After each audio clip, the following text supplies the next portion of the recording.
Welcome to Salesology, conversations with sales leaders, the art of faster, easier, more profitable sales. When you're ready to transform your sales for today's transforming market, we've got you covered. With your host, the queen of cold calling and founder of Salesology, award-winning author, speaker, sales trainer, and coach, Wendy Weiss. Hi, welcome to Salesology, conversations with sales leaders, the art of faster, easier, more profitable sales. And I am your host, Wendy Weiss. I am the founder of Salesology and creator of the Salesology prospecting method. And I'm also known as the queen of cold calling.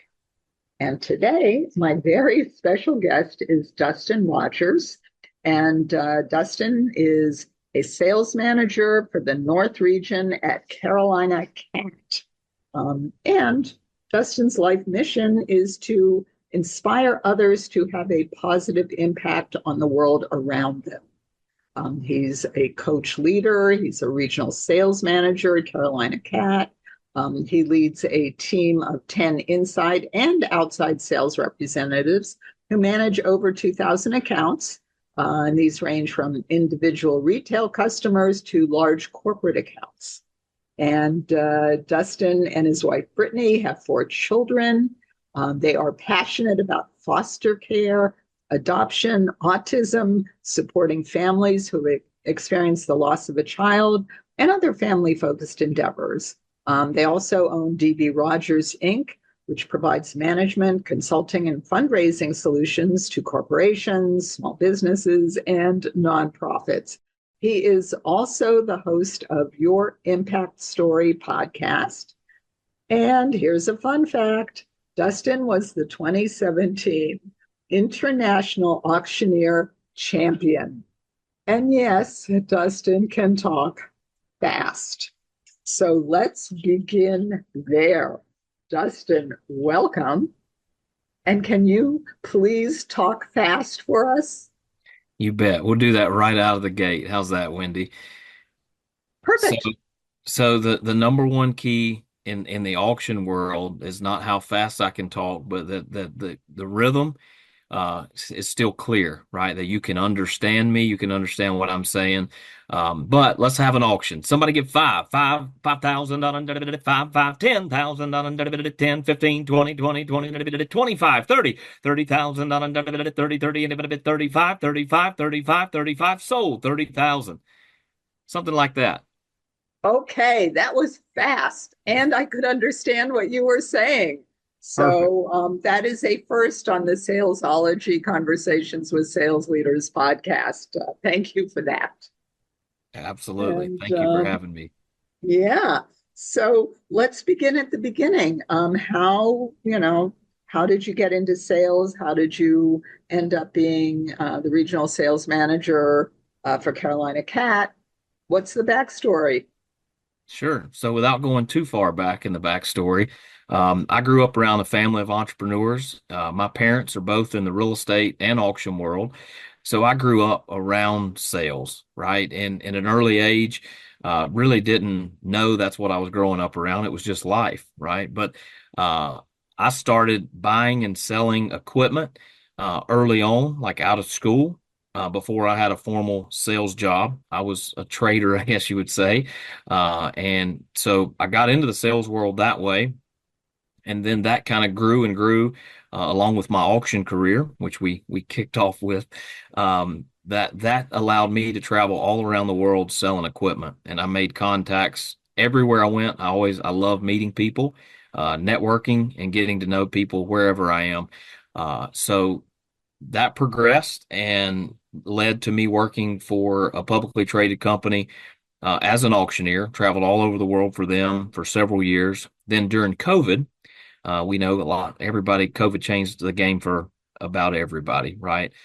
So I went from traveling all over the world to selling remote. We set up an actual auction center in my home office. But then that transitioned a little bit more. I had a territory sales role as well, where I was calling on customers in the equipment space.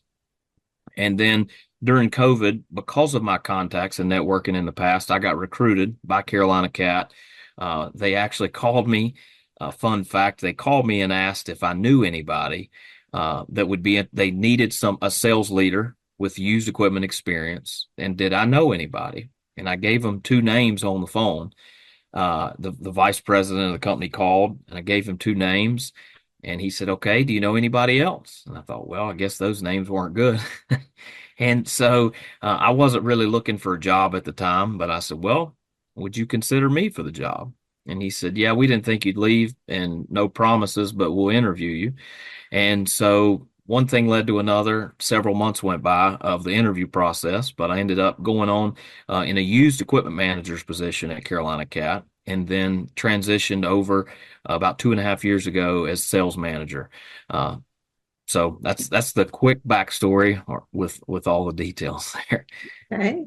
I think that there's a good learning point to be made from your story, which is that he who does not ask does not get. Absolutely. Yeah, so we got a sales lesson there right off the bat, right? That's a sales lesson that I give to my team on a regular basis. You already had no, right? If we don't ask the question, the answer was no already. So if that's the worst thing somebody can say, then let's try it out and see what happens. Okay. So you manage a team, and you told me that there are 10 people, and they're both inside and outside salespeople. That's right. So at the beginning of my role, I had outside sales reps only, and the inside sales reps were managed by another manager. There were two layers between the inside sales team and sales management, and I found myself in a position fairly often, a few times a week, where I was engaging with somebody trying to help coordinate a deal or work through a deal with the inside team. And so finally, after about the fifth time in 1 week, I went to our VP of sales and said, I'm not asking for more on my plate. However, I think anybody that is customer facing and transacting with a customer, it may streamline our processes for that to report to sales management. And I knew what I was asking for, but I didn't realize that had been something that was thought of in the past, and they were just waiting for the right way to align that. So in the matter of 2 days, I took on the inside sales team as well. But it's been a great learning curve, but it's also been an outstanding experience because it allows us to network and work with the customers that I was not interacting with on a daily basis in my job. Okay. So what is the makeup of your team in terms of, have they all been, they're all kind of seasoned, they've been around for a really long time, or you've got a bunch of new people, or it's a mix? Like, what does that look like? Today, it's definitely a mix of tenure. So prior to that transition with the inside sales team, the average tenure on my team was about 8 years, but that included a few veterans that have been in sales for 30 years.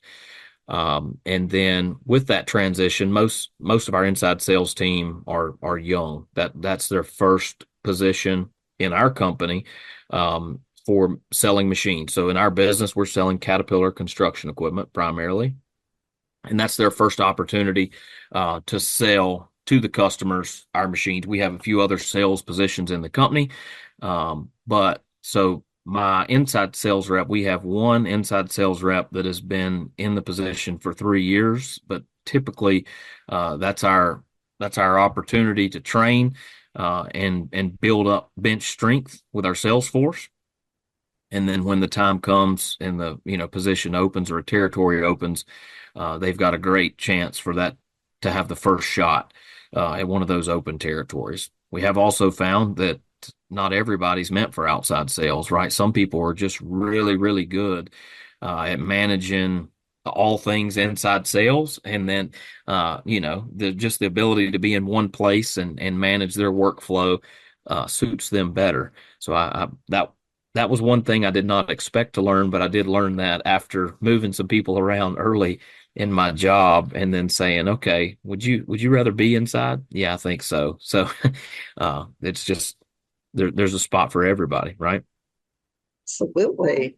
So how do you have them? You've got them broken up into inside and outside. And I'm hearing that typically the outside people are more seasoned and that the inside people are more new. And is that broken out also in terms of the inside people are like business development reps? They're hunters, and your outside people are more farmers, or how does that work? Yeah. So for us, that inside rep, we break it out as a mix of prospects. So I want my outside team to always be hunting as well and be prospecting, who's out there that we're not transacting with. And so from a market share standpoint, we always have to be growing, right? No matter how good we are, we always have to be continuing to grow and continuing to learn to do better to support our customers. But that mix is typically prospecting. 60+% of the book for our inside sales reps is going to be prospecting based. So it's their job. We train them to sell all things Caterpillar, right? To know our brand, what we do beyond the product, right? Beyond just selling. Selling's transactional, but we want to introduce a customer that we can work with through the life of their business. And so it's that inside salesperson's job to introduce the customer and say, hey, we want to take care of you, and we're here. We don't want to sell you a machine and say, come back and see us the next time you want a machine, but we want to provide you with any additional service that you may need. Well beyond, we want to be partners in their success. So that's our company's mission statement, and we want to be partners in your success. That applies to our customers, that applies to our team, but the inside salesperson's job is to really just come alongside that customer that may be an owner operator. They may have no machines, right? But this may be their first time transacting at all. Walk them through the process, make them feel at home with our company, and then build a relationship with them as they grow. And then after that customer gets to what we would consider a fleet customer, they've transacted a few times with us, a few machines, then they're probably to a place where they need a relationship where an outside sales rep is stopping in and visiting with them in the field, whether that's for us on job sites or at their office. But we handle that in a few different ways based on the amount of business they're doing with us and also the amount of potential that the customer has long term. Okay. So one of the questions that I asked you as we were talking about setting up this interview and preparing for this interview, I asked you what wins you and your team had over the past year. And the answer that you gave me was taking a target account from $1.5 million a year average to over $5 million a year, 2 years in a row. So that, of course, begs the question, tell us how you did that. So the real secret, we always look for I used to teach a lot of seminars and like association training events, and I'd say you go to an event for the $1 million seminar, right? What's that one thing that I want to take away? So you probably have a lot of listeners that are always looking for that $1 million podcast, right? That one thing I can do to change my business. For me, if you really break it down, the one key to success for me in growing our market share and this key win that we just talked about is just listening to the customer. It's easy to say, listen to the customer. This customer told us all kinds of things that sounded like they were just throwing darts and shooting holes in our business and our product. And instead of taking that with hurt feelings and kind of going on in the past, we'd say, hey, we know where we can win, right? We know that we're going to have a good amount of business with this customer. And we also know that our share of wallet with that customer is not that big for their total, opportunity, but we're consistent. We know where we're winning, and where we're winning is good. So you kind of take those chewings, if you would, and you go along. But what I did when I took the sales manager's role is I listened close. I'm a note taker, but I just listened really close, and I took every single thing the customer said to heart, and I went and found a way to lean into each one of those things. Every time they said that there was a problem, instead of us making an excuse or a reason why that was the way it was, I just tried to lean in and find a way to make that wrong right for that customer. And over the course of about 6 months, it started to take shape that they were taking notice, right? They were noticing I wasn't going in and saying, "Hey, guess, look what I'm doing. Look what," but I was listening and just slowly taking action as a manager where I could, little bits at a time. And then that came together. It's interesting. The first win with them was about 6 months into my tenure as sales manager, and it was the largest deal that we had done for that company ever in company history. And our company will turn 100 years old in 2026. So that was a big win for the team. A lot of celebration around that. And really, to be honest, it was larger than I expected, to come together right out of the bat, 6 months in. And so then we were able to just continue that track and do it again in 2020.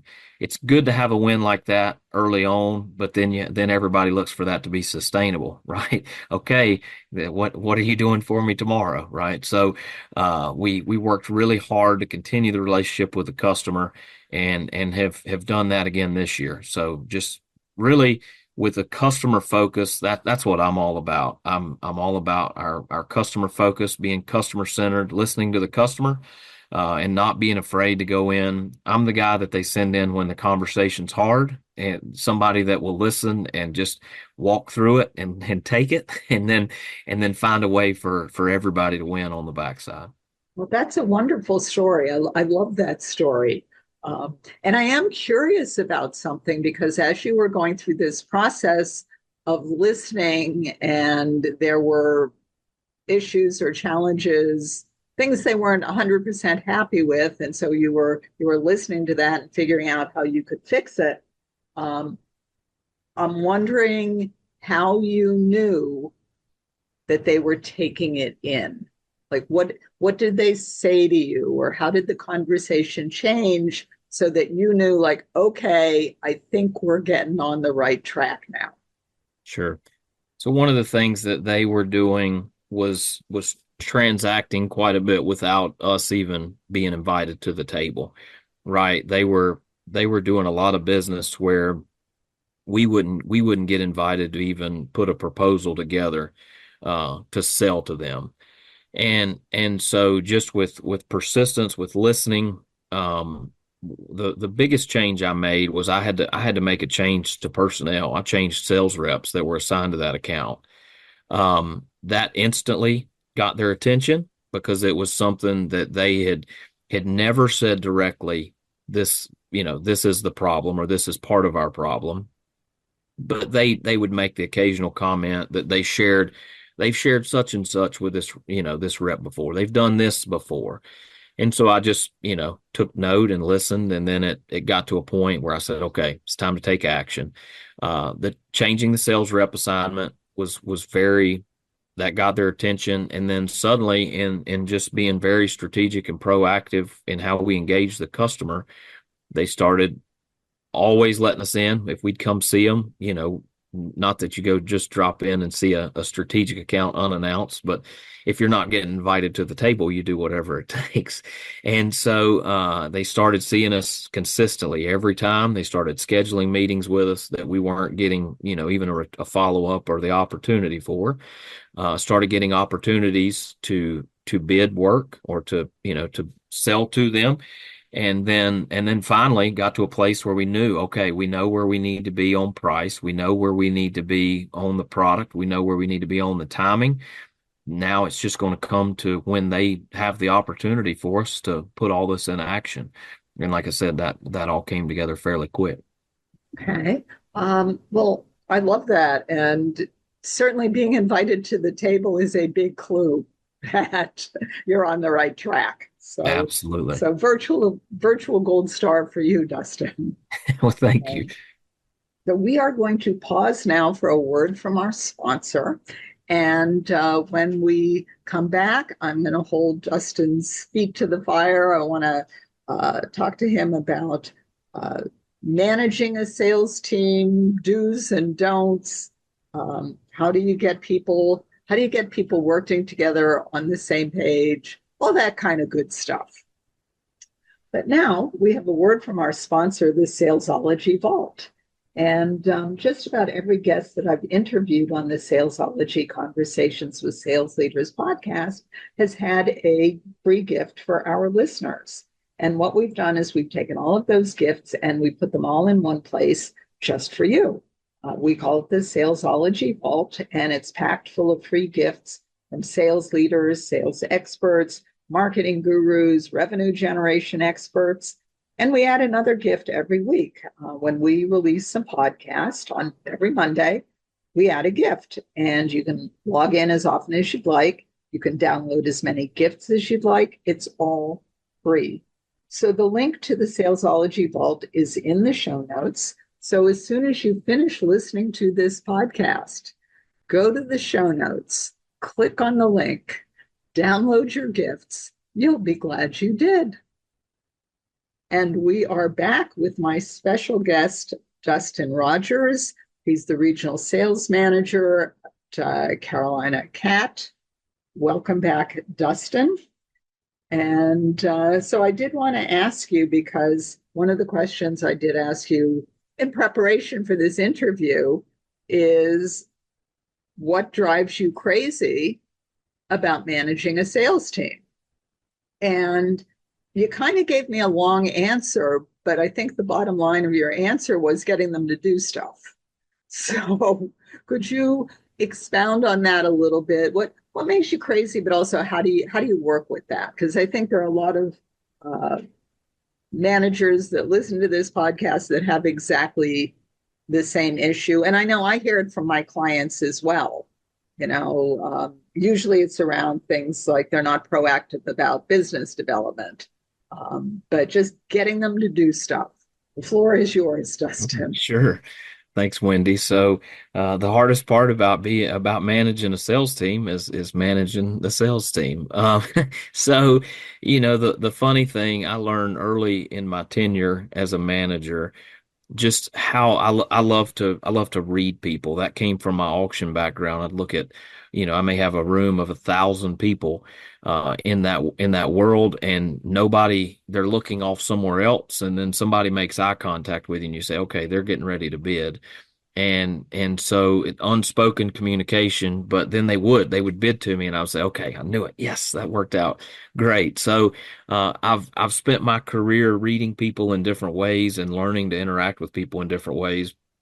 And so when I became a sales manager, I quickly picked up on, what works for the veteran does not work for the newbie in the sales world. And even beyond that, sometimes you can have I have on my team today, I have 2 veteran sales reps, great in many ways. They both handle their accounts very well. They're always top producers, but they're polar opposite in how they manage their own books of business and how they manage their own business. One of them is very wide open, nonstop, just give it all you got every day. And the backside, oh, you want me to log activities in the CRM? Oh, you want me to do this paperwork? Oh, I need to do my expense report. Those are complete afterthoughts, and that's okay. Like, I've learned to manage to that and adjust accordingly I know when I need to reach out to him in the course of the month for different things. And just stay on, where to stay on top of things, and it not be a micromanagement, right? It just be us supporting each other and kind of meeting him where he needs me to be as his manager, and him coming to the table where I need him to be to get things done. The other side of that is the other rep's very methodical, right? He goes about things, and he's going to make sure that his book is straight, the computer work and the paperwork are always done. And I know I need to lean in with him on the customer side, right?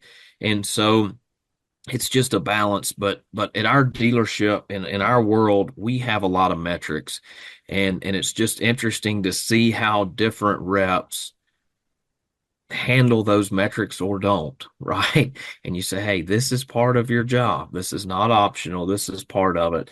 And I think for me, the way that I've had success is just to really figure out what makes people tick, to figure out that there's always, maybe one thing, right? But I know what drives the that high strung, wide open sales rep, and I know what drives that very methodical sales rep. I lean in and find okay, this new sales rep, he needs things that, I mean, I have a new sales rep today that is getting more attention than I've ever given a sales rep before, just because I quickly realized, okay, for me to get from point A to point B with him, it's not that straight line that it's always been, right? We need to put lots of pieces to this puzzle together first. The foundations are not quite there the way I thought they were, and that's okay. So let's build off of that. But for me, it's just find the ways to make people tick and kind of work to them and not expect everybody to jump on the train in the same direction or go about things in the same way just because that's what you are asking them to do. Okay, so what I think I heard from you is that you're pretty much willing to meet people where they are and provide them the support or the help or whatever it is they need. And it might be different things for different people. And you don't actually let that drive you crazy. Well, there are times that that can drive you crazy if you let it, but for me, I've just found that it's you build a much better rapport with your team when you work that way, when you work with one rep in one way, and you know that the very next phone call may be another rep that you have to go about things completely different. So if you can manage and balance that, it works well. I would say that 10 is probably that just a couple notches at or over capacity to be able to successfully do that. But we learn every day, just like we're coaching and our teams to learn every day. We're learning to be better in our jobs as well. Right. So I'm also curious about how you figure out quickly who's who and what they need, because sometimes it's not readily apparent. No, it's definitely not. And so the one thing I tell everybody when I came into the role, you may get a 1 minute, you may get a 5 minute, but it's probably a short download from the previous manager or from upper management. Here's your team. Here's here's the makeup. Here's a few bullet points about each rep. Ready, set, go. Right. And so I told everybody, 90 days may be a long blank slate, but if there were one or two reps that I inherited in the beginning that there had been previous issues. So of course, that's the only thing that they want to highlight to you is here's the previous issues. So I said, "Hey, everybody gets a blank slate with me for 90 days. I'm going to go in, give everybody the fair shot, make sure that me as a leader am giving them the tools and resources they need to succeed." But early on, I start out with a team gathering just to really get to know the team as a group, build some rapport, build some company culture and team culture right out of the gate with them, and then slowly work individually just through most of that through one-on-ones. Whether that was a monthly one-on-one, I leaned in a little bit more than that in the beginning, sometimes once a week, where time allowed to really just get to know them as a person, them as a professional, and then piece that puzzle together to say, okay, I think I'm picking up on a few things, and then occasionally just trying, right? Just saying, okay, I'm gonna try to do this and see if I can meet this person where I need them to go, guide the ship this way, guide the ship that way, and see what works. And part of the fun part of learning through that process is you go through some things, you say, yeah, that worked great, and you go through some things, and say, whoa, whoa, whoa, no, no, that did not work well. that was a misread there. So you have to just give and take and adapt as you go. All right.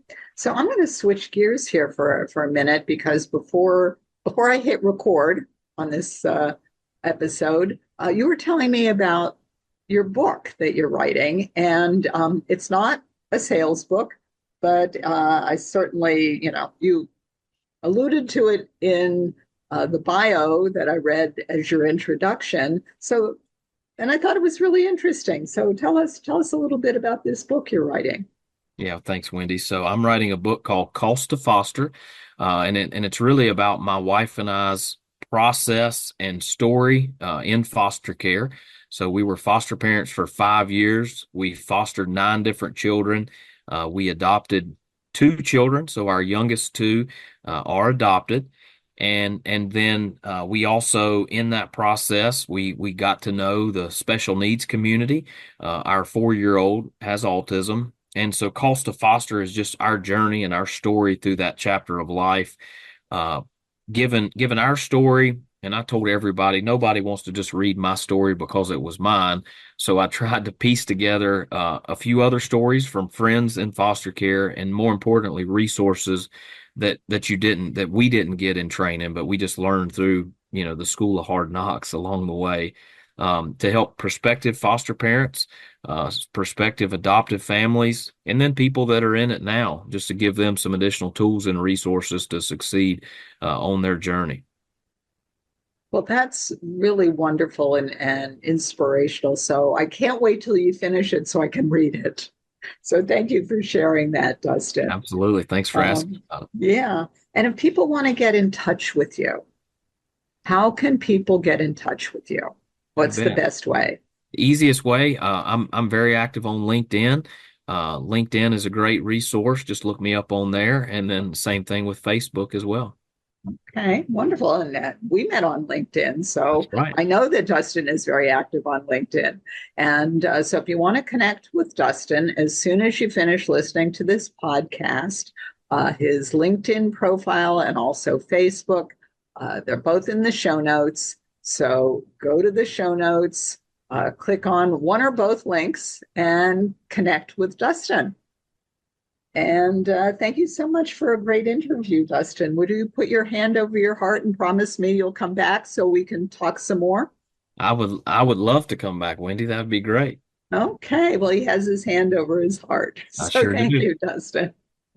And to all of our listeners, thank you for listening to the Salesology Conversations with Sales Leaders podcast with my special guest, Dustin Rogers, who is Regional Sales Manager at Carolina Cat. And if you have found value in listening to today's podcast, then please think about one business owner, one sales leader, one entrepreneur, somebody that you know that you think might also find value in listening to this podcast. And please do share the link with them. And until we meet again, visualize yourself surrounded by cash, really large bills. You've been listening to Salesology, Conversations with Sales Leaders, the art of faster, easier, more profitable sales. Be sure to follow so that you don't miss a single episode. And while you're at it, please leave a rating and review, and be sure to share it with your friends. Tune in every week for more exciting insights and wisdom on transforming sales. And until next time, visualize yourself surrounded by cash, very large bills.